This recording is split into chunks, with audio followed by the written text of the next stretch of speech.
Berlin में फलों और सब्जियों के बैनुल-अक़वामी तिजारती मेले फ्रूट लॉजिस्टिका में पाकिस्तान फूड एक्सपोर्टर एसोसिएशन के बानी वहीद अहमद सब्जियों की काश्त के हवाले से नई और पायदार टेक्नोलॉजी की मालूमात हासिल कर रहे हैं। ग्रीन हाउस फार्मिंग के हिस्से में उनकी नज़र ड्राई हाइड्रोपोनिक्स फार्मिंग पर पड़ी।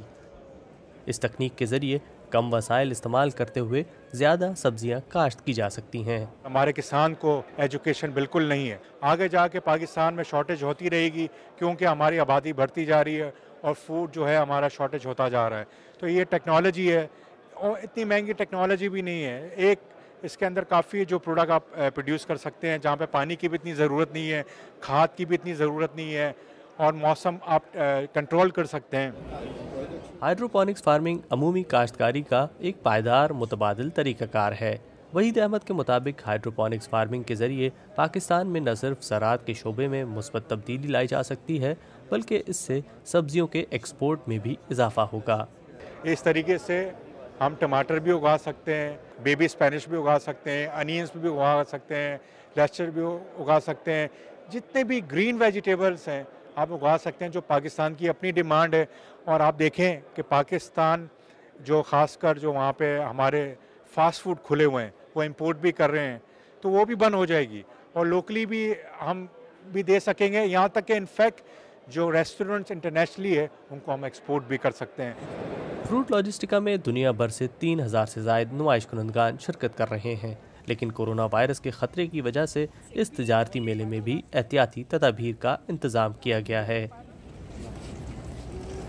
कोरोना वायरस की रोकथाम के लिए जहां पूरी दुनिया में इकदाम लिए जा रहे हैं, तो वहीं यहाँ बर्लिन की इस नुमाइशगाह में जहां फ्रूट लॉजिस्टिका फलों और सब्जियों की नुमाइश जारी है, उसमें भी जब आप इस इमारत में दाखिल होते हैं नुमाइशगाह में, तो सबसे पहले आपको हाथ डिसइंफेक्ट करने होते हैं। उसके बाद यहाँ पर जैसे कि लिखा हुआ है, एक फॉर्म दिया जाता है आपको, जिसमें पूछा जाता है कि क्या गुज़श्ता 14 दिनों में आपने चीनी शहर वुहान का सफ़र किया था, या फिर क्या आप उन अशख़ास में शामिल हैं जिनको कोरोना वायरस का ख़तरा है। तो आपको पहले ये इन्फॉर्मेशन देनी होती है, उसके बाद ही आप इस नुमाइशगाह के अंदर दाखिल हो सकते हैं। चीन में कोरोना वायरस के फैलाव से लॉकडाउन की वजह से निस्फ से ज़ायद चीनी ताजरों ने इस मेले में शिरकत नहीं की। यहाँ चीनी कंपनियों के कई स्टॉल भी खाली नज़र आए। ताहम पाकिस्तानी ताजर इसको एक मौका भी समझ रहे हैं।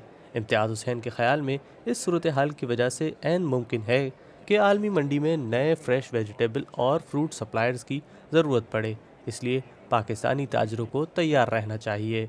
जैसे गार्लिक है और इसके अलावा पोटैटोज़ हैं, ऑनियन है, इसकी बड़ी ह्यूज एक डिमांड हमारे पास आ रही है मिडिल ईस्ट और फार ईस्ट से। बड़ा कंसर्न है अभी हमारे बायर्स का कि पता नहीं अनसर्टेनिटी में कि वो उनको चाइना से सप्लाईज हो सकेंगी नहीं हो सकेंगी। तो उसके लिए हमारे तमाम लोगों को चाहिए, फार्मर से लेके एक्सपोर्टर्स को, कि अपनी प्रिपरेशन करें और इसको मार्केट करें और जो ये अपॉर्चुनिटी आ रही है इसको टैप करें और अपने बिजनेस बढ़ाएं इन ममालिक में। फलों और सब्जियों से मुतालिक बर्लिन में जारी इस बैनुल-अक़वामी नुमाइश फ्रूट लॉजिस्टिका में ताज़ा फलों और सब्जियों की पैकेजिंग, प्रोसेसिंग और सप्लाई के हवाले से भी पायदार तरीक़ाकार मुतारिफ़ कराए जा रहे हैं। Irfan Aftab, DW Urdu, Berlin.